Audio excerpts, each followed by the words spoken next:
Hello there, welcome to David's Investment Analysis channel. I'm so happy and excited that I reached over 2,500 subscribers. Thank you to those who have subscribed to my channel and for those that have been watching and liking my videos. As a token of appreciation, I've decided that I'll be revealing my top 7 individual stock holdings in my portfolio. I'll start with the 7th and I'll review each at a time, and for each of them I'll be describing about their business, what they do, and what I really like about their business and some of the concerns I have. Then I'll conclude on what I'll be doing with my shares. I do spend a lot of time in preparing for these videos, so I really appreciate if you could like and share my video. And if you do not want to miss out on any future videos, please do consider subscribing and clicking the bell notification. And if there's any other companies you'd like me to cover in the future, please do leave in the comments below. Now let's get to it.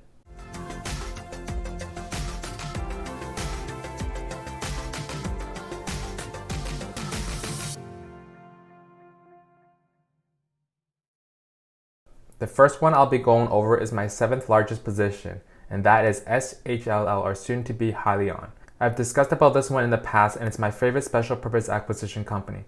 I didn't intend it to be one of my largest positions, but it certainly has surged a lot and now represents one of my largest positions. For those that are interested in Hyliion or SHLL, I've done an in-depth video on it, and I've provided the link in the top right and in the description. Now let's discuss about Hyliion. Hyliion is basically a powertrain solutions provider. Their systems are installed on diesel or compressed natural gas trucks, making the truck into a hybrid one that is more efficient and better performance. Their systems can be added onto new trucks or retrofitted. They are also planning to come out with a new powertrain hybrid truck ERX that runs on renewable natural gas. The reason I really like the company is because Hyliion's hybrid truck ERX is a net negative carbon emissions powertrain that's added onto trucks that offers the lowest cost of ownership, as reflected here, $279,776, with a greater performance, longer range, shorter refuel time, more payload capacity, and cheaper refuel costs compared to alternatives. There is a network of 729 natural gas fueling stations already across the US, and over the past 5 years, RNG used as a transportation fuel has increased over 577%. And what you see here is the current infrastructure available across the US. Hyliion has a great proprietary technology with the ability to recharge batteries with what would have been wasted kinetic energy to power the vehicle. This is something amazing to do, converting something useless into something useful, and it is suggested that it will save between 5 to 10% of fuel costs. And per statistics, there were 36.6 billion metric tons of carbon dioxide that were emitted globally in 2018, and transportation is the #1 polluter with 10.6 billion of metric tons of annual carbon dioxide emissions. And for those reasons, people have moved away from diesel vehicles and looking for alternatives and becoming more cautious of the environment. And there may be a high demand for natural gas trucks, and there's currently no big manufacturers of natural gas trucks, so the potential is huge for Hyliion. Hyliion already has a binding pre-order of 1,000 trucks with a large global logistics company, even though it's cancelable without penalty. They also have a very experienced management team, some with over 20 and 30 years of experience, led by a very smart individual, Thomas Healy, who is the founder and CEO of Hyliion and won Forbes 30 Under 30 award in 2017. The valuation appears to be very reasonable compared to Tesla and Nikola, on a price to 2024 estimated sales ratio being at 2.94, while Tesla is at 4.56 and Nikola is at 4.63. But it does trade very expensive compared to other SPAC like SPAQ, DPHC, and HCAC, although not exactly in the same industry. Nikola currently trades 1.57 times more than Hyliion on a price to 2024 estimated sales, and if it trades on the same valuation as Nikola, Hyliion should trade at $59.86, representing a 57.5% upside. But if it trades at half of Nikola's valuation, it should trade at $29.93, representing a downside of 21.2%. And Hyliion, after the merger, will have a very strong balance sheet, with over $520 million of cash, which is sufficient until commercialization in 2022. However, there are some risks and concerns. There's a risk with the global health issue and the possibility of a decrease in demand for trucks or companies delaying the upgrade of their fleets. Hyliion is also competing with Tesla and Nikola. Tesla is well established and has been in electric vehicles for many years. Competition is good for consumers, and now consumers have more choices, and perhaps finally a shift from diesel trucks to these alternatives. I also believe that there is sufficient market share for all three players to do well. Natural gas trucks has been around for some time now, and they have not been able to take off because of various reasons, and Hyliion may run into similar issues. The biggest part is that the transaction may fall apart, and if it does, the shares will go back to $10 per share. The transaction is still subject to closing conditions, but I think it is expected to be closed near the end of September, which is coming up. What I'll be doing with my shares. While I really like the business, what they are doing, unfortunately the valuation has gone up a lot. And even while it's cheaper than Tesla and Nikola on a price to 2024 estimated sales, I've started to trim my position. I do intend on holding these for the long term and maybe adding on any significant pullbacks or selling some on any significant gap ups. And in the 6th place, my 6th largest position is Sea Limited. It's like Tencent and Amazon of Southeast Asia. They run the Southeast Asia's largest gaming platform and e-commerce platform, and they also offer digital financial services. For those that are interested in Sea Limited, I've done an in-depth video on it and I provided the link in the top right and in the description. Sea Limited engages in digital entertainment, e-commerce, and digital financial service businesses mainly in Southeast Asia. The digital entertainment is the Garena platform that hosts several popular mobile and PC online games. E-commerce is their Shopee app platform that offers an online mobile-centric marketplace for buyers and sellers. And their digital financial service business is Sea Money that offers e-wallet services, payment processing, and credit-related digital financial offerings. The reason I really like this company is because of the strong management team led by Forrest Li, who is the founder, chairman, and CEO of Sea Limited. While he was the CEO, the stock price rose over 841% since IPO in October 2017. That's less than 3 years. Sea Limited has been able to grow very rapidly, growing faster than the global gaming industry and e-commerce industry, which suggests that the company has been able to take market share, and the projections suggest that they can continue to outgrow the industry by a large degree. In their most recent quarter, Q2 2020, Sea Limited's adjusted revenue grew 93% year over year, and mainly attributed to 62% year over year digital entertainment adjusted revenue and astonishing 188% year over year growth in their e-commerce adjusted revenue. With the success of their first in-house game Free Fire grossing over $1 billion worldwide, Sea Limited recently acquired Phoenix Labs to boost its game development business in hopes to develop more in-house games that are higher margins. Shopee is the best mobile e-commerce app with the most traffic in most regions of Southeast Asia. Sea's e-commerce platform gross orders grew year over year 150%, and gross merchandise value grew year over year 110%. Sea Limited recently just applied for a Singapore Digital Full Bank license to broaden the product offerings by Sea Money, which will be available to both individuals and businesses. Sea Limited has a reasonable valuation based on price to sales to growth compared to its competitors. Sea also has the highest expected growth rate and a solid balance sheet. And here are some of the concerns. The global health issue may impact supply chains of vendors on the Shopee app, and the lockdown may cancel some esports events. Competitions in gaming, e-commerce, and digital financial services can impact margins and profitability. With Sea Limited in many industries, maintaining compliance in all laws and regulations can be challenging. They are also susceptible to fraudulent activities in all of their business, from digital gaming to e-commerce to digital financial services. Although it appears that there is sufficient cash for the next few years, but because the company is growing very rapidly and Sea Money is entering into a very competitive market, there can be a huge increase in the cash burn rate, and Sea Limited might need cash earlier than anticipated. Despite the reasonable valuation, the company continues to operate a negative EBITDA for their e-commerce and digital financial services business, and this can hinder investors' confidence in the business. So what I'll be doing with my shares? I really like the growth and industry they are in. They are huge in the Southeast Asia. It's like Tencent in China and Amazon in the US.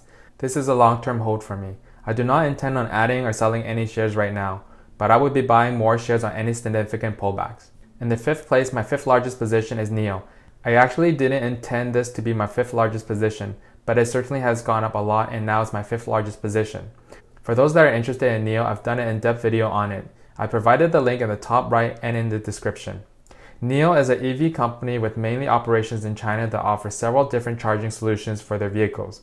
Their vehicles include the EC6, a compact SUV with 5 seats, ES8, a full-size SUV with 6 or 7 seats, and ES6, a mid-size SUV with 5 seats. I really like NIO for the following reasons. They appear to have a very influential management team. Bin Li, CEO of NIO, is recognized as one of the top 10 most influential and distinguished people in China's automobile dealer industry for the past 20 years. NIO is within the fast-growing electric vehicle industry, with the expectation of growing between 20 and 40% in the next 10 years. And NIO is currently growing faster than the industry, and within their most recent quarter, they grew 146% year over year, which is incredible. NIO has a strong presence in China, and China has the largest market for electric vehicles, in 2019 representing 37% of total EV market. The trend for zero emission is real, and many consumers are moving towards this trend, and we are seeing a tremendous growth in this industry. There is a network of charging stations across China, making it convenient for consumers to charge their vehicles. NIO also has other solutions for charging their vehicles, such as through a battery swap, which just takes a few minutes, faster than any other refuel or recharge time. And there is currently 143 of these stations in China, and is expected to open another 300 new ones next year. And just last week, they announced a battery as a service leasing subscription, where they would be leasing out their battery, and this would significantly reduce the cost of each vehicle, and instead earning a recurring monthly rental fee on the batteries. NIO had a near record July 2020 deliveries and is expected to continue, expecting between 11,000 and 11,500 vehicle deliveries for Q3, which would represent a record quarter. They are going to be releasing their August delivery numbers in the near future. I'm pretty excited for this.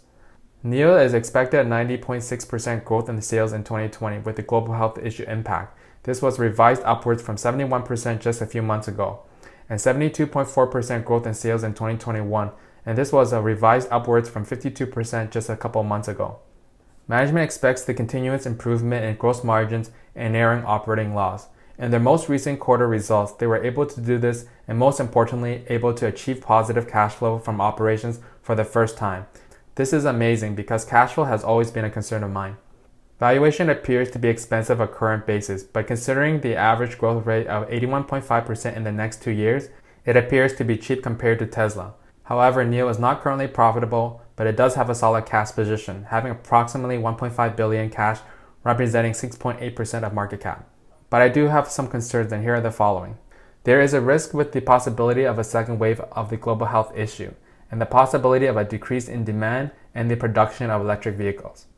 If and when government incentives and subsidies are gone, sales of electric vehicles may drop. NIO had huge shares offering in April, June, and most recently in August, which have and will dilute shareholders' equity. Although there likely isn't a liquidity issue in the near term, once the cash is burned out, there may be further financing and dilution of shareholder equity. This may be something to look beyond if they can continue to execute and deliver.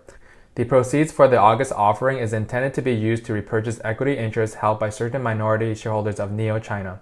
Previously, NIO had to give up a big part of their business to obtain financing from the government investors, and now they are taking the advantage of the high stock price to obtain financing to repurchase those shares back that they gave up a few months ago. In a way, it appears to be positive. NIO is competing with Tesla. Tesla is well established and has been in the electric vehicles business for many years. Competition is good for consumers, and now consumers have more choices and perhaps finally a shift from gas vehicles to these alternatives, and both can benefit from the changing environment, and this appears to be the trend. There's tensions between China and US and may have impact on the business, whether through supply chains or the ability to raise funds. There can be perhaps a lower investor confidence in Chinese companies due to Luckin Coffee scandal, where the COO falsified sales. What I'll be doing with my shares. I really like NIO, their growth, and the industry that they are in, but it has more than doubled and even close to triple on some of my initial shares, so I do plan on trimming my position. I do intend on holding these shares for the long term, and I will be likely adding some shares on any significant pullback and selling some shares on any significant gap up. In the fourth place, my fourth largest position is Equitable Group Inc., traded on the Toronto Stock Exchange. Similar to my previous ones, I actually didn't intend this to be my fourth largest position, but it certainly has gone up and now it's my fourth largest position.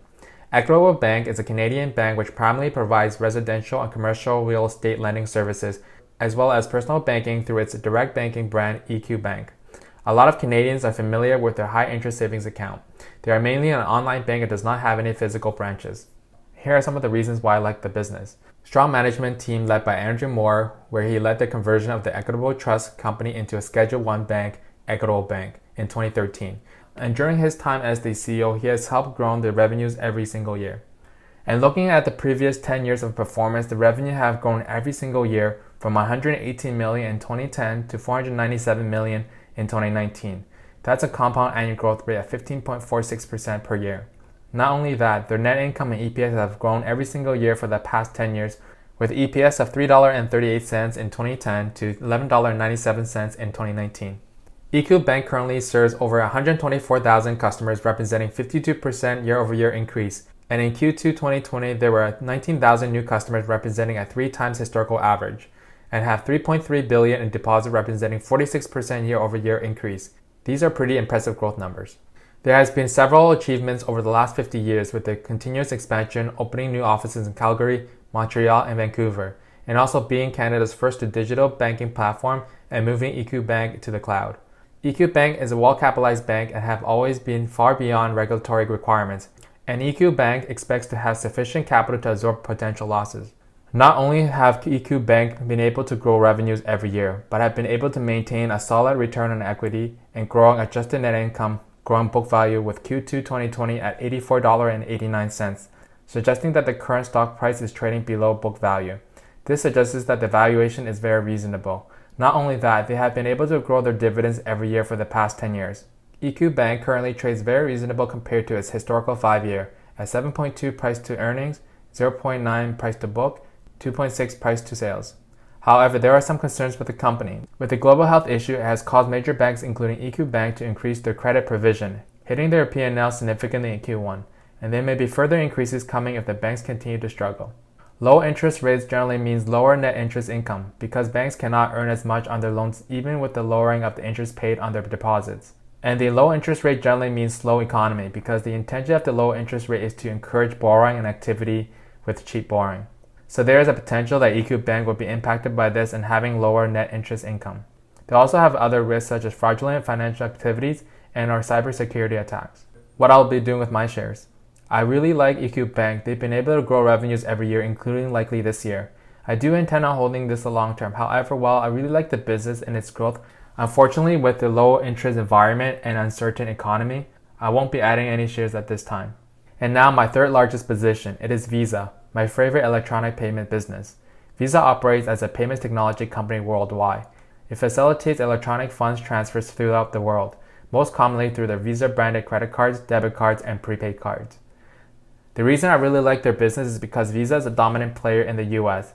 Visa has a commanding market share and a scalable industry. In the US, Visa, MasterCard, American Express, and Discover cards generated $6.7 trillion in the purchase volume in 2019, up 8.5% over 2018.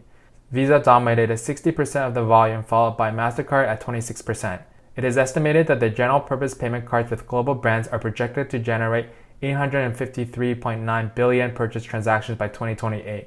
Visa is the largest global player in terms of cards in circulation as well as in terms of global purchase transactions for goods and services with a 50% share. To enter into new business and add complementary enhancement to its existing business, Visa announced the acquisition of Plaid for $5.3 billion in early 2020.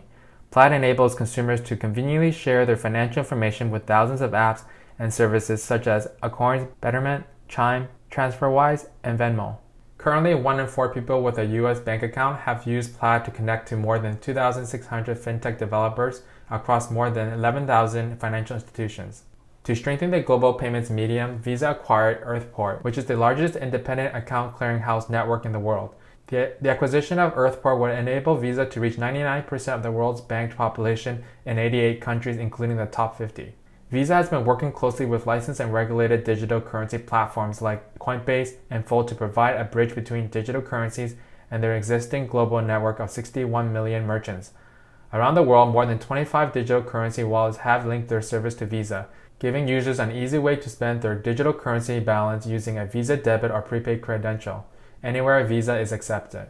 This is pretty incredible. Now it's more convenient than ever for customers to make purchases with cryptocurrency like fiat currency, with any 61 million Visa merchants. Visa has strong financials and had revenues grew every year for the last 10 years, from $8 billion in 2010 to $23 billion in 2019, and their net income has grown from $3 billion in 2010 to over $12 billion in 2019. Not only that, their dividends have also increased every year for the last 10 years, while their shares count has decreased every year for the last 10 years. This speaks to how strong their cash flow is. Visa also trades very reasonable compared to comparable companies, with a forward PE of 37 and a PEG ratio of 4.27, both cheaper than that of MasterCard, but more expensive compared to American Express. However, there are some concerns with the company. The global health issue had meaningful negative impact on their sales. Their most recent quarterly financials, Visa saw net revenues decline 17% year over year, driven primarily by 13% decline in transactions processed. However, company's disclosure on a weekly trend suggests that the situation is improving. Since the industry is dominated by Visa and MasterCard, it makes them a target for regulators, and in the past they have paid substantial fines. Legal and regulatory risk is inherent to Visa as merchants desire to lower fees. There is a risk with expanding into emerging markets as governments could favor local networks and can make it difficult for Visa in certain markets, similar to UnionPay and its dominance in China. What I'll be doing with my shares. I really like Visa, the business, and what they are doing. I intend on holding the shares for the long term and do not intend on selling any and perhaps add more shares at any significant pullbacks. It remains a core position for me. And in the number 2 spot, my second largest holding is Microsoft.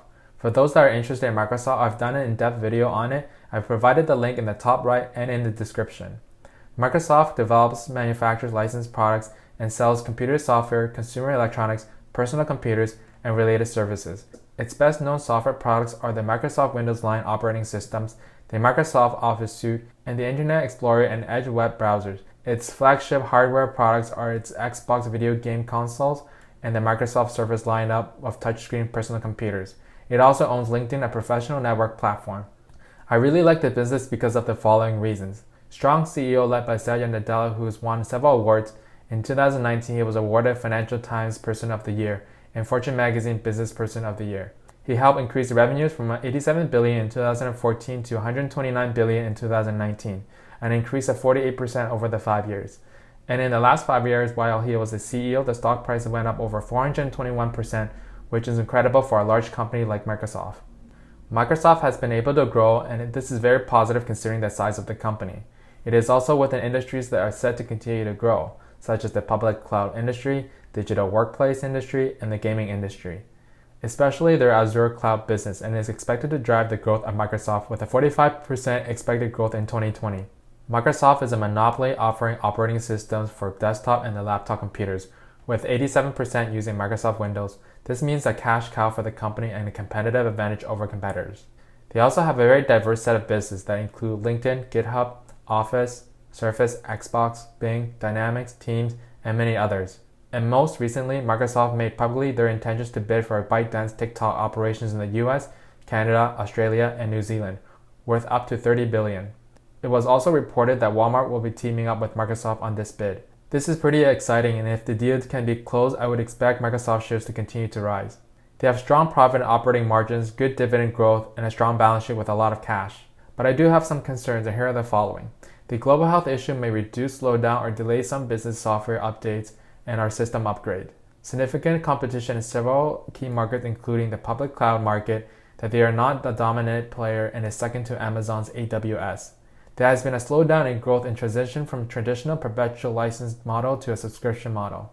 Microsoft has made some terrible acquisitions in the past like Nokia and Equantive. LinkedIn has been doing well and GitHub is yet to see.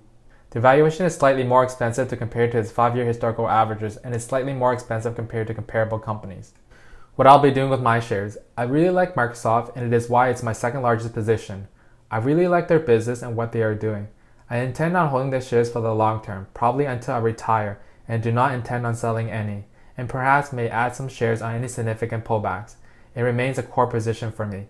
And last but not least, my largest stock holding in my portfolio is Facebook. Facebook is the world's largest online social network with 2.6 billion monthly active users. Users can engage with each other in different ways, exchanging messages, sharing news, events, photos, and videos. The firm's ecosystem consists mainly of the Facebook app, Instagram, Messenger, WhatsApp, and many other features surrounding these products. Here are the reasons why I really like Facebook.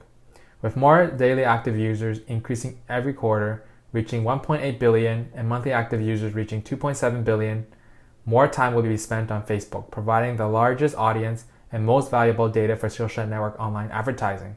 And many companies will want to advertise through Facebook as it has the furthest reach and capable of reaching every target market. Facebook's revenue is geographically diverse with about 50% of its revenue outside of Canada and the US. This speaks to how dominant Facebook is even outside of Canada and the US. Growth in Facebook's average ad revenue per user indicates advertisers' willingness to pay more for Facebook's placed ads, as they expect high return on investment from the targeted ads. The firm's Facebook app, along with the Instagram, Messenger, and WhatsApp, is among the world's most widely used apps on both the Android and iPhone. Facebook is taking steps to further monetize its various apps, such as providing interactive video ads. The firm is also applying artificial intelligence and virtual and augmented reality technologies to various products, which may increase Facebook user engagement even further, helping to further generate attractive revenue growth from advertisers in the future. Facebook has very strong financials. They had the revenues grew in the last 10 years from $2 billion in 2010 to over $70 billion in 2019. And their net income has grown from $606 million in 2010 to over $18 billion in 2019. Not only great earnings growth in the previous years, but also a solid balance sheet with over $58 billion in cash and cash equivalents and limited debt. And with a huge amount of cash, they can continue to grow their business, just like recently announced investment in Reliance Jio Platforms of $5.7 billion. It is said that the investment could help the social media giant expand its reach in India, which is already its biggest market by user count. There's also many other small initiatives that are being done to improve Facebook's reach in its customer base, such as releasing Facebook Shops, which allows any retailer to easily upload their product catalog and begin selling through Facebook and partnering with Shopify. And here are the concerns with Facebook. Facebook is currently very concentrated and reliant on advertising income and be affected severely if online advertising no longer grows or if more advertising dollars shift to others like Google, Twitter, Pinterest, or Snapchat. Despite the rapid user growth, many of Facebook's customers may also be using other social networks such as Twitter, Snapchat, or TikTok. So Facebook will continually have to fight and capture users' time and engagement. Regulations could emerge that limit the application and collection of user data, or restrict acquisitions impacting data utilization and growth, and may lead to large fines, penalties, and/or settlements, similar to what was paid in 2019. What I'll be doing with my shares. I really like Facebook, and it's why it's my largest position. I really like their business and what they are doing. I intend on holding these shares for the long term and hopefully until retirement. But since it's a newer business compared to Microsoft, I'll be paying more attention to it. I do not intend on selling any shares and perhaps even add more shares on any significant pullbacks. It remains a core position for me. There you go, that was my top 7 individual stock holdings in my portfolio. Like I mentioned earlier, I'll be trimming some of the positions so they might fall in my top 7. I do really like all the businesses and what they do, and especially the core positions I hold. I expect to hold that for the long term. I spent a lot of time in preparing for these videos, so I really appreciate if you could like and share my video. And if you do not want to miss out any future videos, please do subscribe and click the bell notification. Thank you for watching. Until then, see you next time.